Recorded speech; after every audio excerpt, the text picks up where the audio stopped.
আপনারা এই নোংরা খেলায় দাবার ঘুঁটি হিসাবে ব্যবহৃত হবেন না। জবাবদিহি তাদেরকে দিতেই হবে। জাতীয় পার্টির প্রতি এটা অন্যায় হচ্ছে, অবিচার হচ্ছে। আমরা এর তীব্র নিন্দা ও প্রতিবাদ জানাই। তখন সারা বাংলাদেশের মানুষ ফুঁসে উঠেছিল। বিগত 4 বারের মতো আজকে অগ্নিসংযোগ করা হলো।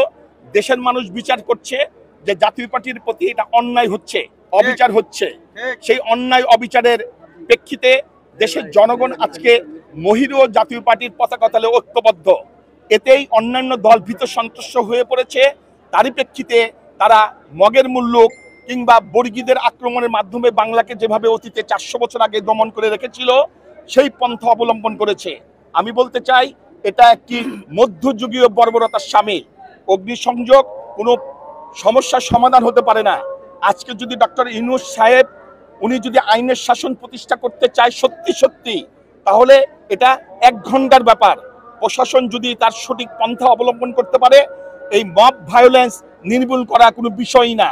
আর আমরা জানি যে বিশেষ 2-3টি দল যাদেরকে সরকারি প্রশ্রয়ে লালন পালন করে তাদেরকে পৃষ্ঠপোষকতা দিয়ে সরকারিভাবে তাদেরকে প্রতিষ্ঠিত করার একটা পায়তারা বিগত 1 বছর ধরে চলে আসছে। তাদের লাগাম যদি ডক্টর ইউনূস সাহেব টেনে ধরেন এই সমস্যার সমাধান করতে 1 ঘন্টাও লাগবে না।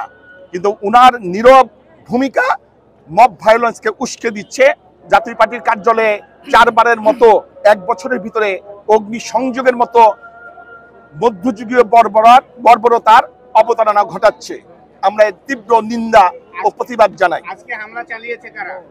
আমরা জেনেছি বা দেখতে পাই যে 22 দলীয় ঐক্যজোটের একটি সমাবেশ ছিল। সেই সমাবেশ থেকে বিভিন্ন ধরনের উস্কানিমূলক বক্তব্য এবং তাদের একটি বড় মিছিল সমাবেশ শেষে জাতীয় পার্টির কার্যালয়ের দিকে ধাবিত হয়। আমরা ধরেই নিতে পারি যে সমাবেশটা হয়েছে এবং সেই সমাবেশ থেকে যেহেতু একটা বিশাল মিছিল জাতীয় পার্টির কার্যালয় অভিমুখে এসেছে, অবশ্যই 22 দলের দায়ভার এসে পড়ে। আপনারা সবাই জানেন 22 দলের ভিতরে কারা আছে। গণ অধিকার পরিষদ তারা মূল ভূমিকা রাখছে, ফ্রন্টে এসেছে। কিন্তু আমরা জানি এর নেপথ্যে বেশ কিছু দেশীয় এবং আন্তর্জাতিক চক্রান্ত কাজ করছে। আমরা গণ অধিকার পরিষদের ভাই বোনদেরকে বলবো আপনারা এই নোংরা খেলায় দাবার ঘুঁটি হিসাবে ব্যবহৃত হবেন না। কিন্তু আজকে যারা ঘুঁটি হিসাবে ব্যবহার হচ্ছেন ভবিষ্যতে জবাবদিহি তাদেরকে দিতেই হবে। এদেশের মানুষ সঠিক সময়ে সঠিক সিদ্ধান্ত নিতে কোনো সময় পিছপা হয় না। যত আক্রমণ হবে জাতীয় পার্টির শক্তি, জাতীয় পার্টির সমর্থন, জাতীয় পার্টির মানুষের হৃদয়ে তত বেশি অবস্থান করবে। আপনারা ভুল পথে ধাবিত হচ্ছেন। আমার নাম মোহাম্মদ জুবের আলম খান রবিন। আমি জাতীয় পার্টির কেন্দ্রীয় কমিটির যুগ্ম মহাসচিবের দায়িত্ব পালন করে আসছি। ধন্যবাদ।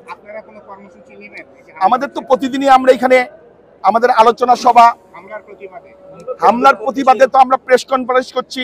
আমাদের মাননীয় মহাসচিব বিভিন্ন টক শো, প্রেস কনফারেন্সের মাধ্যমে আমরা আমাদের বক্তব্য তুলে ধরছি।